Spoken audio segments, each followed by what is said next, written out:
बड़ा महिमामय है आश्रय। अभी परसों ही शायद एक भगत जी हैं, वो कह रहे थे रात्रि के दर्शन और उत्सव मना करके जा रहे थे और अचानक नींद आ गई। पूरी रात उनको लगा, अचानक नींद आ गई तो पार्श्व में बैठे हुए जनों ने सावधान किया, तो फिर गाड़ी से उतरे, मुख धोया। फिर ऐसा हुआ कि 15-20 मिनट सत्य कहते हैं, वो कह रहे थे हम धाम में खड़े, एक शब्द भी झूठ नहीं बोल रहे, मुझे होश ही नहीं रहा और मेरी गाड़ी कैसे चलती रही। 15-20 मिनट बाद जब चेतना आई तो घबरा गए कि गाड़ी कौन चला रहा था।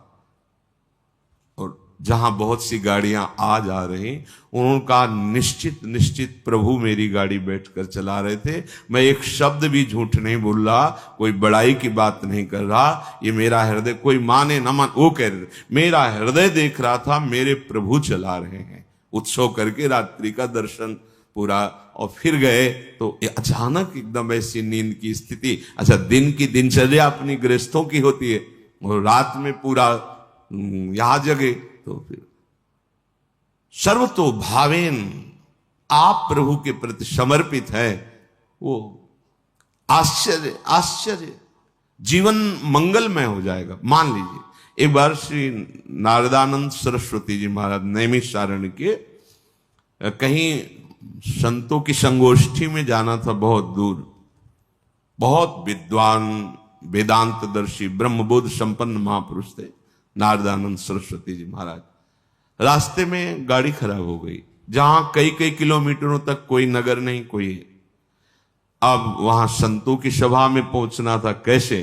तो दंडी सन्यासी थे, तो उनका देखो ये बात किसी से कहना नहीं, ऐसे रखा दंड नारायण को और कहा स्टार्ट करो। स्टार्ट हो गई गाड़ी। जब लक्ष्य में पहुंची, दंड नारायण को हटा लिया। कोई दुर्लभ नहीं है। अनंत ब्रह्मांडों को जो अपने संकल्प से चला रहे हैं, वो एक हमारे जीवन के रक्षक हो, ये कोई आश्चर्य की बात नहीं। शरणागत के लिए कोई आश्चर्य नहीं है। वो देहातीत स्थिति एक क्षण में प्रदान कर सकते हैं, हमें कल्पों लग सकते हैं। इसीलिए यहां कहा नमो नित्यम वृंदावन तरुलताभ्या करुणया। वृंदावन की लता खगमृग पशु पंछी, वृंदावन के रसिक जन, वृंदावन वासी जन, ये सब करुणामयी लाडली की करुणा स्वरूप है। ये हम पर दया करें। किरंतिभ्या, इनकी कीर्ति का गान करें, इनके दर्शन करें, स्पर्श करें, इनकी बातें सुने और स्मरण करें तो विभांतिभ्या पावे प्रकृति रस सारात्म महसा। प्रकृति रस से परे जो सार तत्व है, परम रस प्रेम, वो तुम्हारे हृदय, और प्रेम ही देहातीत स्थिति प्रदान करता है। चाहे आत्मरति बोलो या प्रिया प्रीतम की रति, माने प्रेम या आत्म प्रेम, तो इतना गाढ़ अवस्था की अवधूत स्थिति शरीर की शुद्ध ही नहीं है। प्रेम प्रियालाल के प्रकट रूप में इतना प्रेम, शरीर शुद्ध ही नहीं है। शरीर शुद्ध छूटना कोई कठिन बात नहीं है। एक उदाहरण में पूज्य भाई जी ने लिखा कि एक कोई वंदना कर रहे थे, तो उनका नियम होता है कि जिस समय उनका समय हुआ वो अपनी वंदना करते हैं अपने ईश्वर की। तो रुमाल बिछाई और वंदना कर रहे थे। तो कोई नवयुवती किसी अपने प्रीतम से मिलने के लिए जा रही थी, जहां नियति स्थान था। वो उसके ध्यान में भाव में भरी उसको लांग के चली गई। वो रास्ते में ही कर रहे थे। और वो वंदना करके देखा कि वही स्त्री कुछ क्षण बाद लौट के आ रही। तब कहा, क्यों तुम्हें इतना ज्ञान नहीं कि मैं वंदना कर रहा था और तुम हमारे को लांग के चली गई? कब? बोले अभी थोड़ी देर पहले। आप वंदना कर रहे थे, किसकी? बोले अपने मालिक की, आराध्य देव की। हम तो एक नाशवान शरीर के राग में थी, तो इतने बड़े तुम हमें नहीं दिखाई दिए, लांग के चली गई, और तुम अनंत ब्रह्मांडों के मालिक की वंदना कर। तुम्हें पता चला कि मैं तुम्हें नांग के चली गई। क्या वंदना कर रहे थे तुम? हम तो एक नाशवान शरीर में आसक्त थी, उससे मिलने गई थी, तो तेरी शुद्ध नहीं रही, तेरे को नांग के चली गई, मुझे पता नहीं। लेकिन तू परम आराध्य देव की, परम प्रभु की आराधना कर रहा, तुझे पता चला मैं नांग के चली। कहां तेरी एकाग्रता थी, कहां तेरे को प्रेम है? ये बात देह शुद्ध भूलना कोई बड़ी बात नहीं, बड़ी बात है तन्मय हो जाना। हमारा राग एक जगह एकत्रित हो जाए, गलत जगह एकत्रित होगा, विनाशी जगह में एकत्रित होगा, तो परिणाम में गलत और विनाशी हाथ लगेगा। इसीलिए इस अमूल्य प्रेम को प्रभु के नाम रूप लीला धाम में समर्पित करना चाहिए। ये महिमा धाम की कृपा से प्रकट होती है। देहातीत अवस्था देखा गया है महापुरुषों के जीवन में। श्री भोलानाथ जी महाराज बहुत ही पढ़े लिखे, लौकिक विद्या के भी पारंगत विद्वान, मन में श्री प्रिया प्रीतम राधा कृष्ण के प्रति आकर्षण, जब सर्वस्व छोड़कर वृंदावन आए। देखो, निश्चय में बड़ी सामर्थ्य होती है। वृंदावन आकर उन्होंने निश्चय किया कि मेरे जीवन का लक्ष्य अब है श्यामा श्याम की प्राप्ति। बहुत धैर्यपूर्वक निश्चय करना चाहिए। उपासकों से जब एकांतिक वार्ता होती है किसी किसी उपासक से, तो जब वो प्राकृतिक आकर्षण में दुखी दिखाई देता है, तब लगता है कि कृपा के प्रवाह में परमार्थ में तो आ गया है, पर इसका निश्चय नहीं है। क्योंकि निश्चय ना होने के कारण भोगाकर्षण में वो जलता है और चाह करता है भोगों की। तब उसको लगता है कि ये लोग बड़े भाग्यवान हैं जिनके पास जिन भोगों की मैं चाह कर रहा हूं, उन भोगों को भोग रहे हैं। ये बड़ी ही निंदनीय बात हृदय में बैठती है। बड़ा जीवन जलनमय हो जाता है, क्योंकि परमार्थ का निश्चय नहीं, पथिक परमार्थ का, और भोगों के प्रति महत्व बुद्धि, सुख बुद्धि। इस स्थिति के साधक को चाहिए धैर्य पूर्वक सत्संग सुनकर विवेक के द्वारा ये निश्चय करे कि मेरा सौभाग्य कितना बड़ा, हमें धाम मिला, ना जानते हुए ना चाहते हुए परम मार्ग मिला। बिल्कुल कहीं ऐसी कोई साधना नहीं, पर प्रिया प्रीतम के प्रेम मार्ग के पथिक कहलाने का सौभाग्य मिला।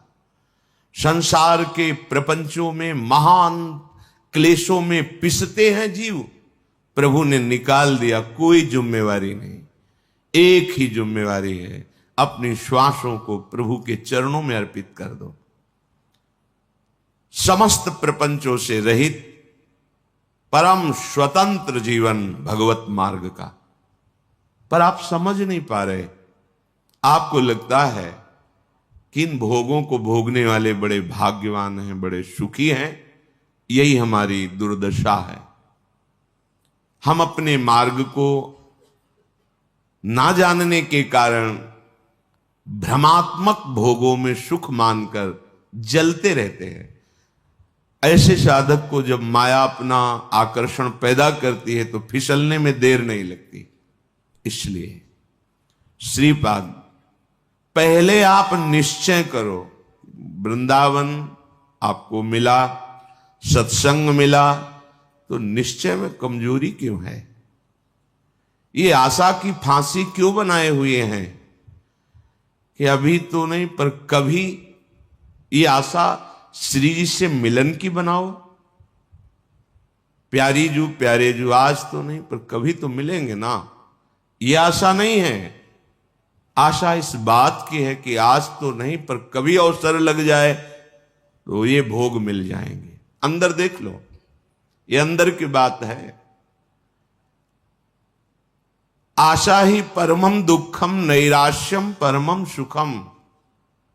इसे समझ नहीं पा रहे आप। दुख के लिए आप खुद रास्ता अंदर रखे हुए हैं, जगह रखे हुए हैं, आशा, भोगों की आशा। तुम आज निश्चय नहीं कर सकते कि हमारा मार्ग प्रिया प्रीतम की प्राप्ति का हमें सौभाग्य से मिल गया। कितने हो भाग्य। जहां श्रीपाद कह रहे हैं पुनंति ब्रह्म रुद्रादीन एषाम चरण रेणवः सर्वभावेन में सेव्य अस्ते वृंदावन वासिना। भगवान रुद्र, शंकर, ब्रह्मा आदीन और भी बड़े बड़े महापुरुष एषाम चरण रेणवः, जिनकी चरण रज के लिए तपस्या करते हैं, प्रार्थना करते हैं, याचना करते हैं, जो रज शिव शनकादिक याचर सर्वभावेन में सेव्यास्ते वृंदावन वासिना। हमें सौभाग्य मिला कि सर्वतो भावेन, ना चाहते हुए भी हम रज में वास कर रहे हैं। कहां ऐसी चाह थी अखंड वृंदावन वासी बने, कहां चाह थी श्यामा श्याम के अनन्य उपासी बने। कृपा रूपी अनुग्रह रूपी वायु ने मुझे पहुंचा दिया। किस रज में रह रहे हैं? कह रहे पुनंति ब्रह्म रुद्रादीन एषाम चरण रेणवः, जो भगवान ब्रह्मा, भगवान महादेव, शनकादि को भी पावन करने की सामर्थ्य। पुनंति, पुनंति ब्रह्म रुद्रादीन, बड़े बड़े मां, वो हमें, हम जैसे अज्ञानी को, अनाधिकारी को, जहां भोगों की चाह है, ऐसी चाह ही नहीं है, वहां मुझे श्रीधाम वृंदावन वास मिला, रज सेवन करने का सौभाग्य मिला। हम प्यारी जू के हैं ऐसी ठसक से कहने का सौभाग्य मिला। फिर हमारे निश्चय में क्यों कमी? हमारा निश्चय दृढ़ होना चाहिए। भोलानाथ जी ने निश्चय किया कि बस अब प्रिया प्रीतम की प्राप्ति करनी है। निश्चय में बड़ी जल्दी स्थिति आती है। ये जो हमारे अंदर भागवतिक आनंद का प्रादुर्भाव नहीं हो रहा, इसमें निश्चय की कमी है। नहीं चाहिए मुझे अब लोकांतर के भोग, पदवी, यश, प्रतिष्ठा। अब मुझे प्रिया प्रीतम चाहिए। अब छक के भजन करना है, रात दिन भजन करना। ऐसा निश्चय करो। देखो इस निश्चय में कितनी पवित्रता है, कितना बल है, कितनी दिव्यता है। भोलानाथ जी की दिनचर्या बन गई। चतुराशी जी का गान, चतुराशी जी का मनन, प्रिया प्रीतम के मंत्र नाम का रटन। धीरे धीरे इतनी उदासीनता बनी, किसी से मिलना जुलना, किसी के घर भिक्षा के लिए जाना, ये सब बंद कर दिया। बस यमुना जी के किनारे श्रीमद चतुराशी जी का गायन, मंत्र का जप, प्यारे जू के ध्यान में।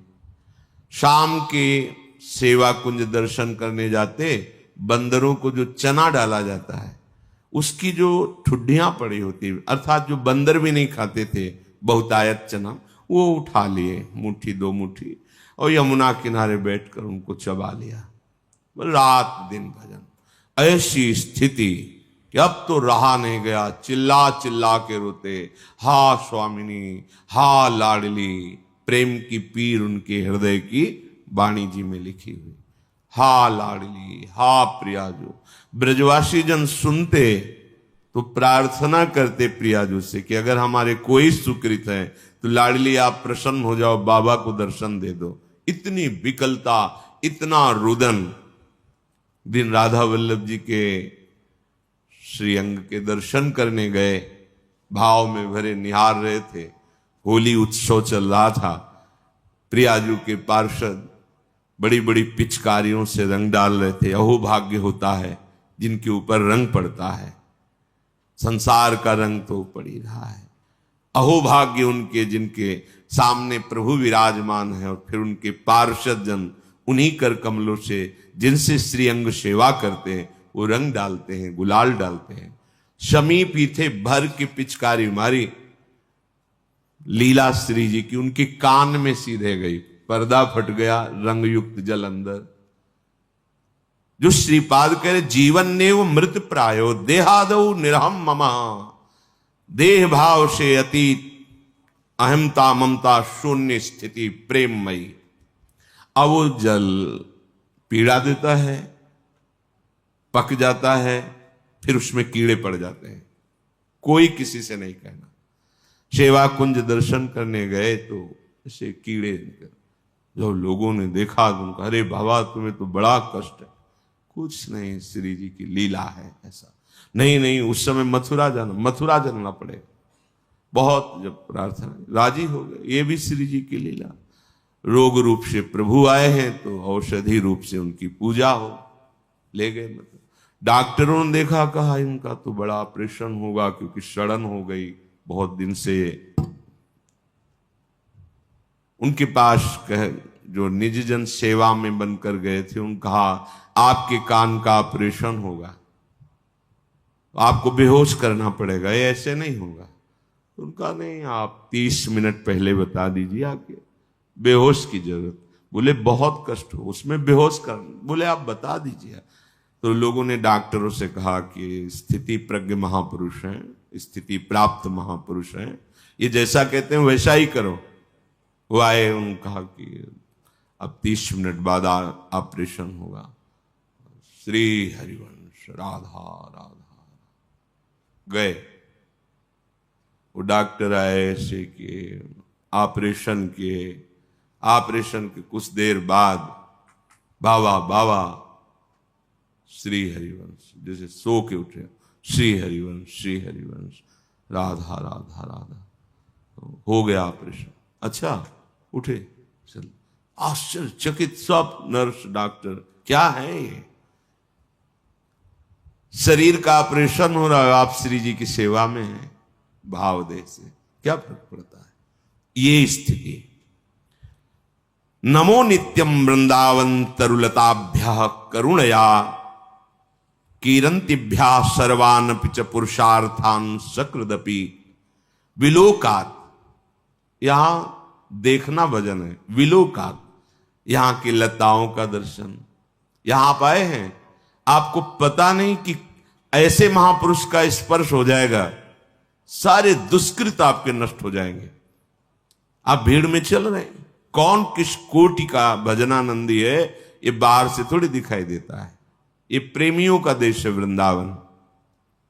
पता नहीं किस पर दृष्टि पड़े, कितनी ऊंची स्थिति का वो प्रेमी महात्मा गृहस्थ भेष में दिखाई दे रहा है, पागल भेष में दिखाई दे रहा है, या विरक्त भेष में दिखाई दे रहा है, कोई आपको आकर्षण नहीं लग रहा, और प्रिया प्रीतम की बहुत ऊंची प्रेम स्थिति में है।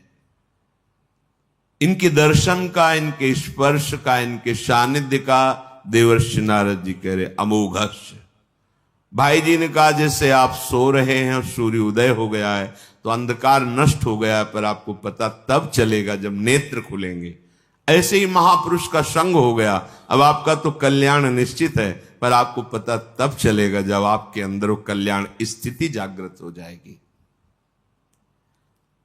बिलोकात, वृंदावन को देखना, ये प्रेम प्रदान करने वाला है। कहां से आ रहे, वृंदावन का दर्शन करके।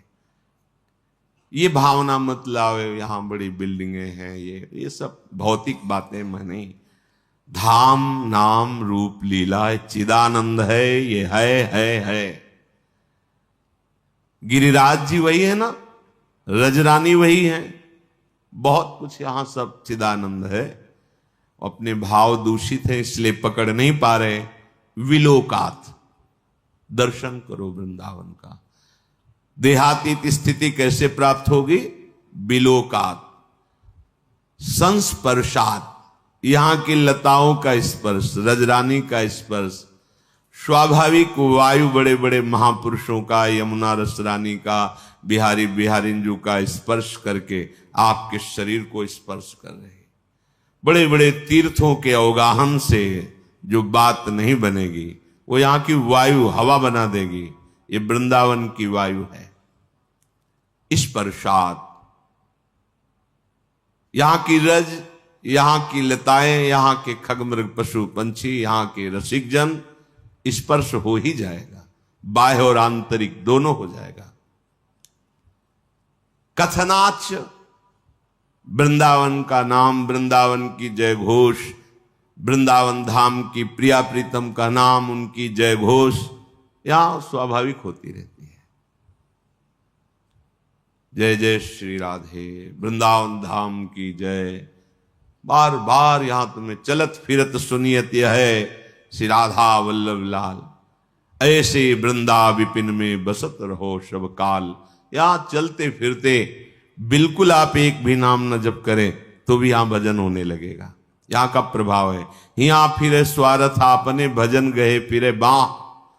भजन आपको पकड़ लेगा, आपको भजन पकड़ लेगा। भजन गए फिरे बाह, कथनाच श्रवणाच। वृंदावन की महिमा सुनना, वृंदावन की महिमा कहना और स्मरण, तो स्मरण करना। कई बार सत्संग में कहा है, जैसे आप यहां आए हैं एक दो दिन के लिए, तो अपने मानस कैमरा को बहुत संभाल के रखिए। यमुना रस रानी की शोभा भरिए, बिहारी जी के श्री अंगों को, राधा वल्लभ लाल, राधा रमण जी के श्री अंगों को एकाग्रता पूर्वक देखिए। बैठा लिए अपने मानस कैमरा पे वो छवि, वो शोभा, वो झांकी। आप एक एक चीज वृंदावन की भर के ले जाइए हृदय में, और फिर कुछ मिनट एकांत बैठकर दर्शन कीजिए। धीरे से पहुंचिए एकाग्रता पूर्वक। अब बिहारी जी के गेट में गए, डेहरी में प्रणाम किया, अब आंगन में पहुंचे, बिहारी जी को दर्शन कर रहे हैं। आह कैसे बिहारी। अब राधा वल्लभ जी पहुंचे, अब राधा रमण जी पहुंचे, सेवा कुंज गए, निधिवन राज गए, अब परिक्रमा दे रहे हैं, अब यमुना रस रानी का आचमन कर रहे हैं, अवगाहन कर। वृंदावन को चिंतवन यह दीप उर्बार, कोटि जन्म के अघतमह काट करे उज। करोड़ों जन्मों के पाप नष्ट हो जाएंगे, कुछ लेना देना नहीं। अपने अंदर ये चिंतन भर लिया और एकांत में चिंतन कर रहे हैं। आपका शरीर कहीं छूटे, आप वृंदावन ही आएंगे। आप प्यारे जू को ही प्राप्त होंगे। स्मरण, तो स्मरण करना। विभांतिभ्या पावे प्रकृति रस सारात्म महशः। प्रकृति से परे रस का सार जो महाप्रेम रूप श्रीधाम वृंदावन है, ये आपको निश्चित प्राप्त हो जाएगा यदि विलोकात, संस्पर्शात, श्रवणात, कथनाच स्मरण। तो श्रीपाद देहातीत स्थिति प्राप्त करने का साधन बता रहे हैं। नमो नित्यम वृंदावन तरुलताभ्याम। प्रणाम करो वृंदावन को और उल्लसित हो, ओहो वृंदावन आया हूं। कितने अहो भाग्य। वृंदावन वासियों की चरण रज में प्रणाम करो।